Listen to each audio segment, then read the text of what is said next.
What's up, YouTube? Iron Man here with another episode of Iron Man Wii News. Wow, no comment from Hulk. Anyways, technology has been like a big part of our lives. It's helped us. It's like helped advance us do work, and therefore we'll take a look at that category and see what's going on there. Yeah, I love technology. Yeah, me too. Ooh, look at this. Pirate Bay. There's no such thing as pirates. Pirates are real? No, Hulk. It's just called that. Why do they call it? I don't know. New Pirate Bay to be based on give and take models. Stockholm, one of the world's largest file sharing websites, the Pirate Bay, is going legal through a series of give and take payments models that, in some cases, may even earn its users a bundle of cash. The new owner said Saturday. The more you give, the more you get, said Hans Pandia, chief executive of Swedish software firm Global Gaming Factory X, which announced last month it was buying the site and would start paying both content providers and copyright holders. So this is about games, I guess? No, Hulk, it's about this file sharing website thing from Sweden. Oh, I thought it was actually a real pirate bay, like where pirates roam. That doesn't exist, you moron. Okay. The change in ownership was met with skepticism by the file sharing community, who feared that by taking the Pirate Bay legal, its new operators will start changing them for downloaded content such as films, music, and computer games, which they had previously accessed for free. In April, four men connected with the site that were sentenced to 1 year prison terms for violations of copyright law in order to pay a fine of totaling 30 million kroner, $3.8 million. Wow, that's a lot. At least three of the men claim they haven't owned the site in years. What? They got arrested for downloading music for free? It's not that big a deal. Hulk, did you see that South Park episode? Yeah, but it's just a cartoon, isn't it? Yeah, it's a cartoon, but it makes fun of stuff that actually happened. Oh, okay. Pandia said his company bought the site from a foreign company through lawyers, and he doesn't know who the current owners are, but that none of the prosecuted men seem to be involved. Sounds like when Metallica had to deal with Napster. Let's look at science and health. Oh man, this looks interesting.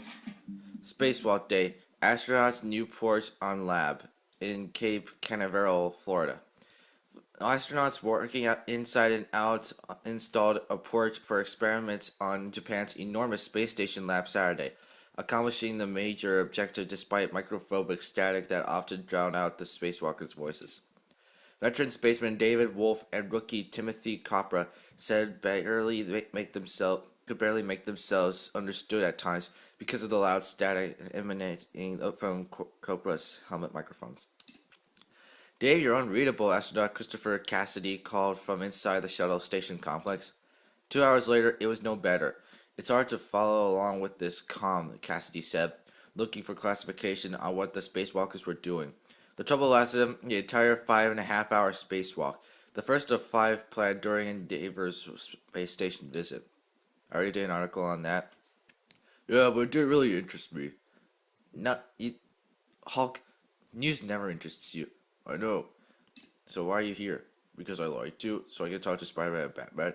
Hey guys, what do you think we should do today? I don't know. How about we just keep on watching this? I don't want to watch this. Hulk, can I continue? Sure, go ahead.